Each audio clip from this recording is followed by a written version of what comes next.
I got a little lace by nail on the body. On the body. So good.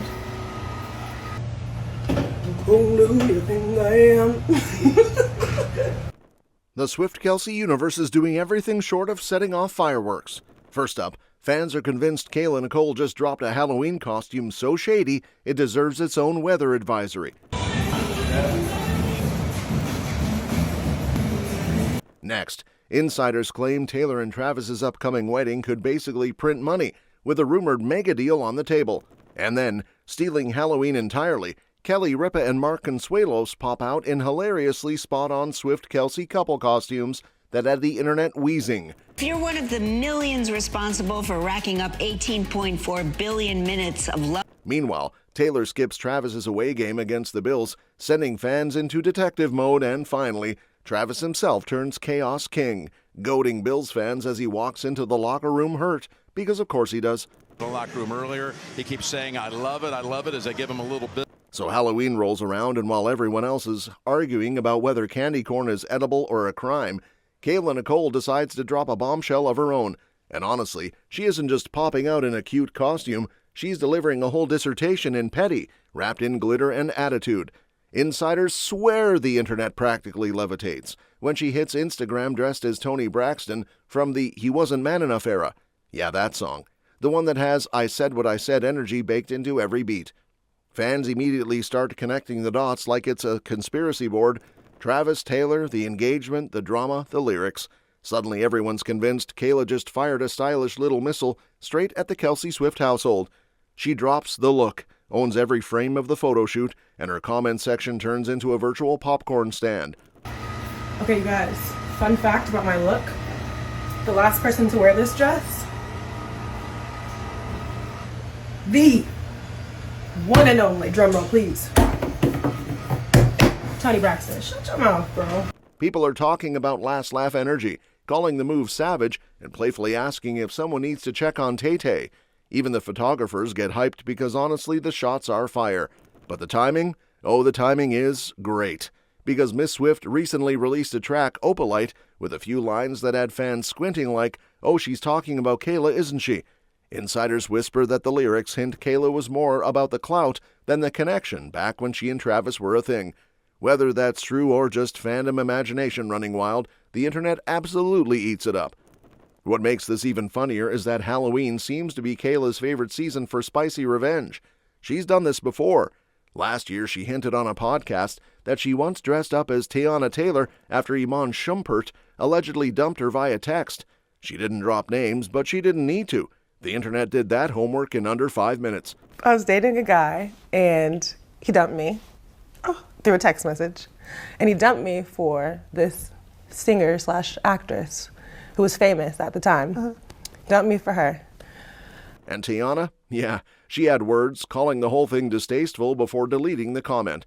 And speaking of everyone watching with popcorn, nothing grabs the internet by the throat like the words Taylor Swift, Travis Kelce, and wedding in the same sentence. Suddenly the whole world turns into accountants with glitter calculators because insiders are buzzing that their big day might not just break the internet, it might break the bank in the most outrageous way possible. The latest rumor floating around is that these two could allegedly make millions on their wedding alone. Yes, millions from getting married. Meanwhile, the rest of us can't even get free dessert at a wedding without negotiating with the waiter. Insiders claim that ever since they announced their engagement in August, streaming platforms have been circling them like hungry seagulls at a beach picnic. One bold source even insists that the pair could snag a jaw-dropping $70 million broadcast deal. $70 million for one day. Suddenly, your cousin live streaming her wedding on Facebook looks even worse. Executives behind the scenes are apparently already sketching out strategies like they're planning the Olympics. Distribution plans, global reach, cross-promo madness, you name it. But here's the twist. None of this matters until Taylor gives the okay. And insiders swear she's not exactly sprinting after the cash. She's supposedly protective of her private bubble and not eager to turn her vows into a world tour. But the hype is wild. Viewership analysts are comparing this potential wedding to Prince William and Kate Middleton's royal extravaganza. People legit think world leaders might RSVP. Some insider even joked that entire countries could declare a holiday for the event, which honestly wouldn't be the wildest thing Swift has inspired lately.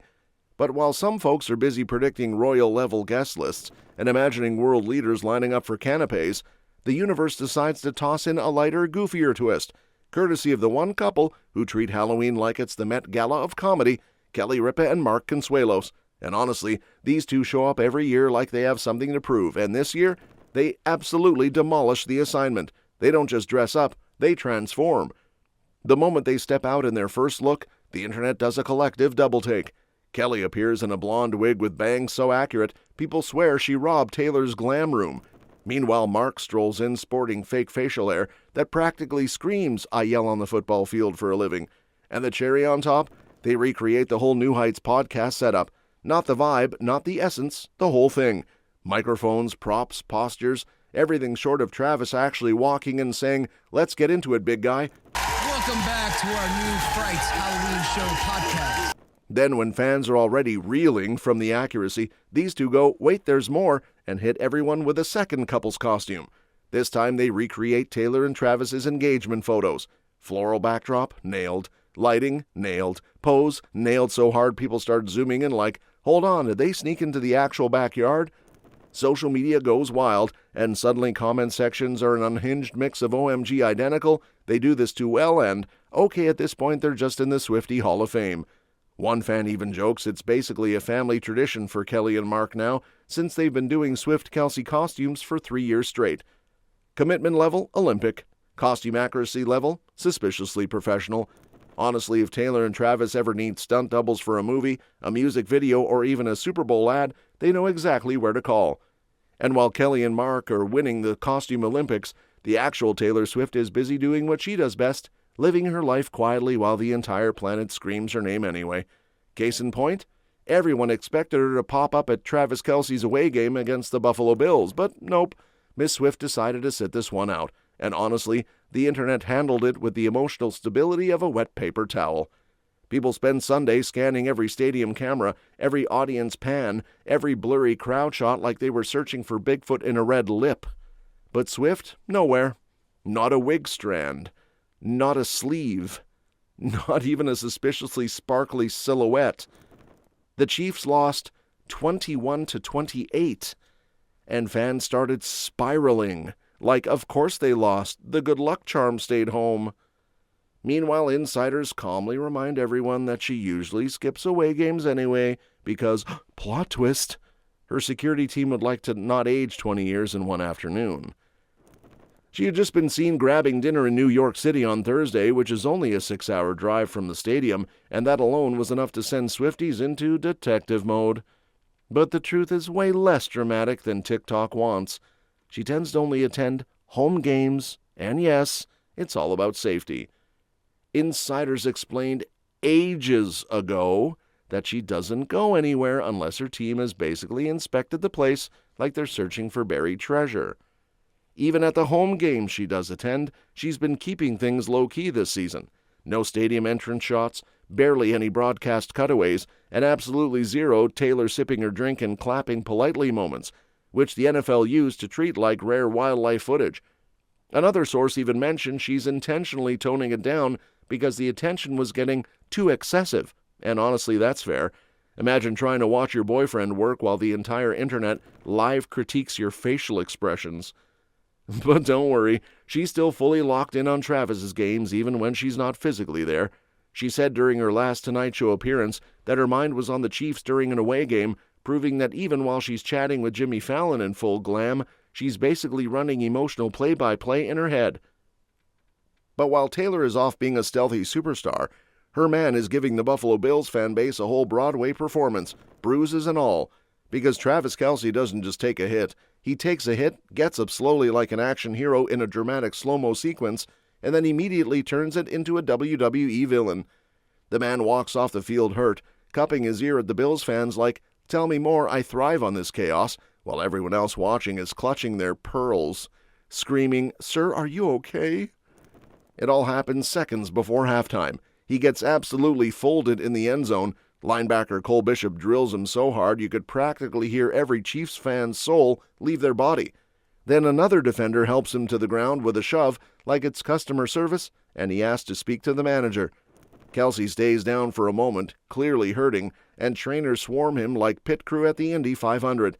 Next thing you know, he's walking off with literal seconds on the clock while Harrison Butker sprints onto the field, trying to kick his way through the stress.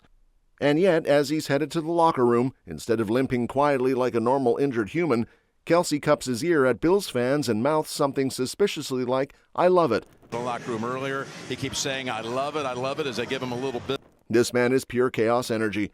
Trainers check him for concussion, poke, prod, evaluate, and he still comes jumping back out at the start of the third quarter like nothing happened. Mahomes immediately throws him the ball, basically saying, "Buddy, if you're alive, you're catching this."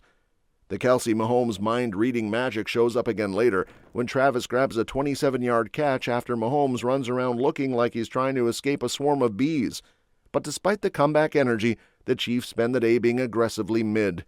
They fall to 5-4 after the loss, and Chiefs fans are spiraling like it's the season finale of a drama series. Now, the Chiefs head into a bye week before facing the Broncos, who are sitting pretty at 7-2 and absolutely not planning on making anything easy for anyone.